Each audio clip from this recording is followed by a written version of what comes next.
can't come in here and beg for you people to come to another president's country. That's just not a good negotiating point. They need to come here to talk about trade.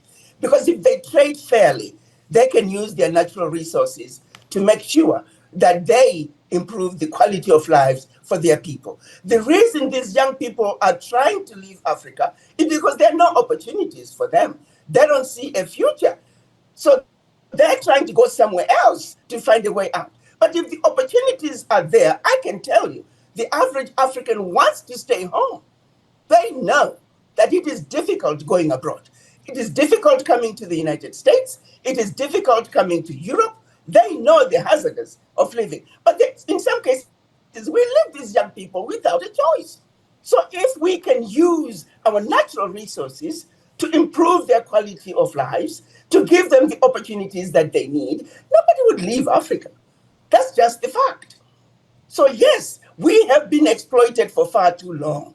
That exploitation has got to come to an end. And our leaders are the only ones who can stop that. So, we are tired of this stupidity. We are tired of having idiots running our countries in Africa.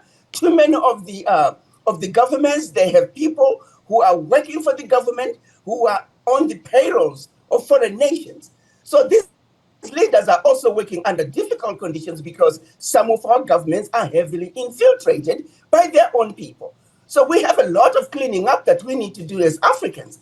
But the leaders need to know game is Right. over. Young people are tired, and we are counting on them this time to do the right thing. We are rich continent, rich countries with a lot of natural resources. That there is no reason why Africa should not be moving forward, rich as we are. That has got to come to an end. And as Africans, we're sick and tired of being sick and tired. And we're just giving a warning to our heads of states to say, you need to shape up or shape out. We're tired.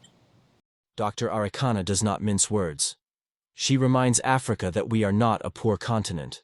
We are the richest land on earth. Our gold, our oil, our diamonds, our cobalt, our uranium, our land, our people.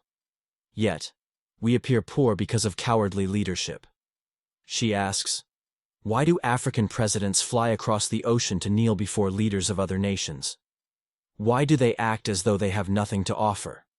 When in truth, Africa holds the keys to the future of the entire world. Her voice trembles with fury as she warns, Africa is not respected because its leaders do not respect themselves. They go to America not as men of honor, but as servants seeking crumbs. And she asks a piercing question. When will Africa's leaders act like negotiators, not cowards? When will they walk into a meeting not with empty hands, but with Africa's wealth, with Africa's power, and with Africa's dignity? Dr. Arikana calls it cowardice. Cowardice to beg when you have abundance. Cowardice to act small when you are great. Cowardice to serve the West instead of serving your people. She challenges African leaders. Come as men, come as women of courage. Speak for Africa, not for your personal bank accounts. Stand firm and say, we are not here to beg, we are here to negotiate.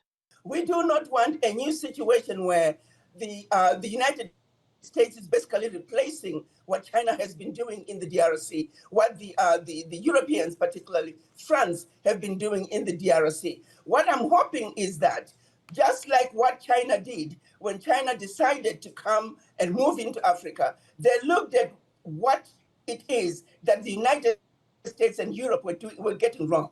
A lot of it was limiting funding to African countries. So China came in, found a loophole, found a weakness in the US and European strategy, and they came in with just pouring monies into African leaders. President Trump should look at it and say, what has China done wrong? Because right now, a lot of people are very angry at China. I know many countries that I've visited. If you go to the countryside with the Chinamen, they'll run you off because they're sick and tired of what the Chinese are doing in Africa. The United States need to look at it and say, what is it that China is doing that's making Africans so angry? They come up with a different angle, but let's look at trading with Africans in a fair and equitable manner. I do not know what the details are for the agreement between the US and DRC and Rwanda, but what I would hope is that they were negotiating negotiations that are fair, negotiations that are equitable, negotiations that will, in due course, if this is a situation where the United States is trying to take advantage of the Africans, it's just a matter of time before everything boils over. So it behooves the United States to treat Africa fairly. For a change, let's have a country that can trade with Africans in a fair manner. All I'm asking is for Africans, don't be stupid anymore. Do not come to the United States looking like beggars. You have a lot that the United States wants. You have a lot that the world wants. Stand up tall.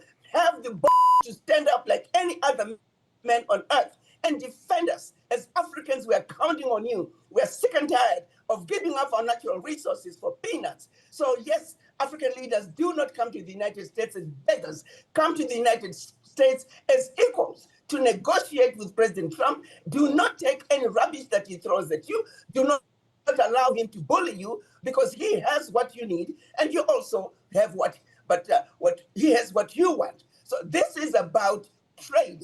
We are going back to the basics. Our leaders, before the colonizers came to Africa, the different tribes traded as equals.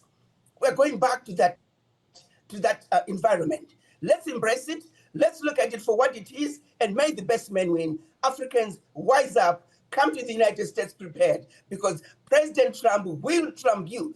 President Trump will kick your rear end if you're not prepared. We saw what happened with President Ramaphosa. Her fury burns because she knows the truth. Every resource needed for global survival is in Africa. Clean energy? Africa has the uranium. Digital economy? Africa has the cobalt. Food security? Africa has the land. Even the future of technology depends on Africa's minerals. So why then should African leaders beg? Why then should Africa bow? No. Africa should lead. Africa should negotiate from strength, not weakness. Dr. Arikana's words are not only for presidents, they are for Africa's youth. She calls young Africans to reject cowardice, to rise up with dignity, to know that this is our continent, and we must never beg in our own home. She says, if your leaders cannot stand tall, then you must stand taller. If they go to beg, you must remind them Africa is not a beggar. If they act like cowards, you must act like lions. Imagine, she says, an Africa where leaders walk into the United Nations not to ask for aid, but to demand justice. An Africa where presidents travel to Washington, London, Beijing, or Paris not with begging bowls, but with contracts that benefit Africa first. An Africa where negotiations are on equal ground, where we are respected, not pitied. That Africa is possible, but only if cowardice dies and courage is born. Her fury is love. Love for Africa, love for her people, and love for the dignity we deserve. Dr. Arikana ends her message with one unforgettable warning. African leaders, stop acting as beggars, stop humiliating us. Africa does not need cowards. Africa needs negotiators. Africa needs lions. Africa needs men and women of honor. And to every African watching, she says, stand up, speak up, never beg. Africa is too great to bow. This is the fire of Dr. Arikana, a message to awaken the cowards and empower the brave. Africa will not be free until its leaders stand tall. Africa will not rise until its people demand dignity. No more begging. No more cowardice. The time for negotiation is now. The time for African courage is today. And the time to make Africa great is here. Thank you, Africa.